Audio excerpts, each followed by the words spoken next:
This is Keith Gleason, host of Indie Comics Relay, creator of the Mighty Mascots, and promoter for the Plastic City Comic Con.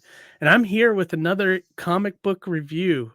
Before we get into that, just a reminder that Mighty Mascots 7, 8, and 9 fulfillment just completed on this crowdfunding campaign. So I have everything fulfilled, and I'm planning on closing the campaign down probably sometime in October. So if you haven't gotten your copies yet, definitely go jump in and grab them, and I'll ship them out within a couple of days, and you'll have them. And then I think once we close it, I'll probably move everything to my website until I do the next campaign. So you can grab them there as well. So, all right. Now that we got the promo stuff out of the way, I am reviewing Hairball #1. This is Darkhorse Comics, and it's also a new imprint called Flux House, which I believe is Matt Kint's new imprint with Darkhorse Comics. So the script is by Matt Kint. Art and letters are by Tyler Jenkins. Colors are by Hillary Jenkins.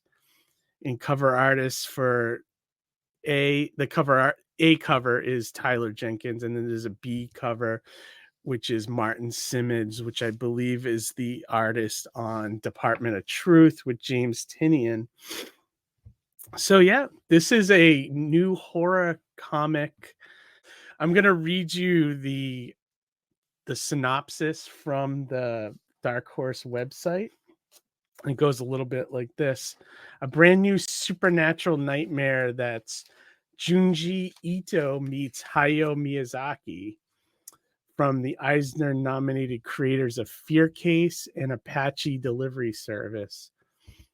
A young girl with a black cat begins to suspect the innocuous beast is behind all her troubles. Her parents fighting, family plagues, innumerable supernatural horrors. As she tries her best to rid herself of this creature, she discovers that maybe the cat is not evil after all. A greater terror may be behind these horrific events harming her life.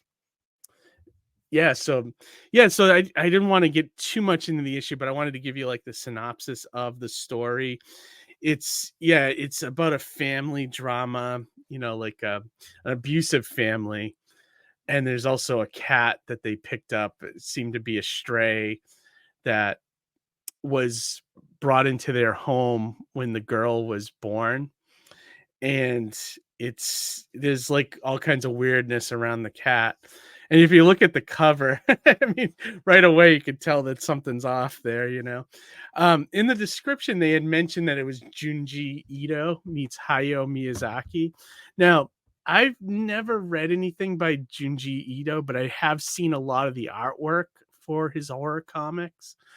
And they do look cool. And I got to admit that this comic kind of has that feel from what I've seen in the artwork. I'll have to read. That's like a blind spot in my comic reading or indie comic reading is Junji Ito. I'll have to remedy that soon and just check out some of his stuff. But they also mentioned it's Junji Ito meets Hayao Miyazaki. I didn't get the Hayao Miyazaki connection. The only thing I could kind of think of was maybe because it was a young girl, it seems to be that mostly young girls are like the main characters in Miyazaki movies. So maybe that was what it was. But besides that, I couldn't see the connection. In fact, like the first issue of this reminds me of actually more movie based stuff, like The Grudge. Like the original Grudge had a cat in it, and it kind of reminds me a little bit of that. It has that feel to it, especially with the abusive family kind of dynamic and the angle. But also it reminded me of, like of course, the Black Cat story from Edgar Allan Poe. But also, if there was a movie in I think it was in the late 80s, it was the Tales from the Dark Side movie. There was a storyline in there about a guy that hires a hitman to basically kill this cat. And it's kind of reminds me more of that and The Grudge more than, the Miyazaki and Junji Ito references, but I certainly can understand the Junji Ito one. So that's what it reminded me more of. I gotta say, I do love the artwork and the way the story's told. There's a lot of scenes where the daughter is talking to you, presumably like a psychiatrist or something, and then it intercuts between the family drama and then the cat horror that's going on. But the artwork is really cool, and it's cool that the artist was also the letterer. I think that also helps when you draw, and then you can kind of figure out where your own word balloons go. And the word balloons have kind of like a wavy style, which is really cool. And the type isn't too small, which I complain about on a lot of modern comics. But the feel is there. The artwork is cool. It looks sort of painted, but then also, or maybe it's just colored that way. No, it has like a watercolor kind of painted look to it, which is nice. And certain scenes, it's some of them are got a bluish hint, and then this pinkish red when something else happens. And as you can see from the cover, it's very cool too. So yeah, no, I the artwork is great. The storytelling was easy to follow. There was nothing confusing about it. The lettering is nice. The only thing that was off a little bit on the lettering, sometimes there was scenes where the the family or the mother and father were yelling at each other, but then that picture just looks like they're kind of just standing there and chilling, so there wasn't like any angry looks on their faces. And and then the word balloons were like doing like the bursting effect, like someone's really yelling, but the pictures didn't kind of reflect it. So I think that was like one thing that was a little off, but like besides that, I don't really have a complaint about this book. It's a 4-issue miniseries. I bought all 4 issues, and it's a little pricey. Issue 1 is $5.99, which I think has become the standard price now for most comics. I mean, I guess you expect to pay that with an independent book, but yeah, it's nice, and the interiors have that paper that's not, it's not newsprint, but it's like the kind of stock that DC Comics was using for a while, where it's not glossy, but it's more like a matte kind of paper. And it's colored nicely. The artwork's really nice. It's worth the money, I think. And it's worth checking out. I would recommend this if you are a fan of horror, horror, family drama, something different. If you're a fan of Matt Kent, I think you should definitely check it out. I'm liking the Flux House imprint that Matt started.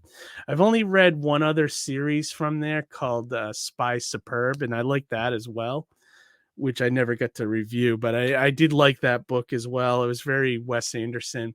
And I was reading about the Flux House imprint online. It sounds like it's a imprint for Matt to kind of explore different styles and different kinds of stories and things like that. And I think it makes it very interesting, especially if you're an indie creator, to check out. So my final review of this Hairball, I give a thumbs up. I think it was great horror. I think it's worth checking out. And it's only 4 issues. And I think there's going to be a hardcover or a soft cover coming out eventually for this book. So if you want to wait and get that, I would recommend it. I think it's good. And art's good, everything. So I would say check out Hairball from Darkhorse Comics and Flux House. But all right, everybody, that's it for this review. We'll be back Monday with another live stream and another episode of Indie Comics Relay. We're going to be going, our schedule is usually bi-weekly, but we're going to be going weekly for at least the next 10 weeks or so, because we have so many people wanting to be on the show that also have Kickstarters and Indiegogos happening. So we definitely want to preview all of them and, give them some exposure as best we can. So, all right, everybody, have a great week. Read some comics and be excellent to each other. We'll talk to you later. All right. Bye.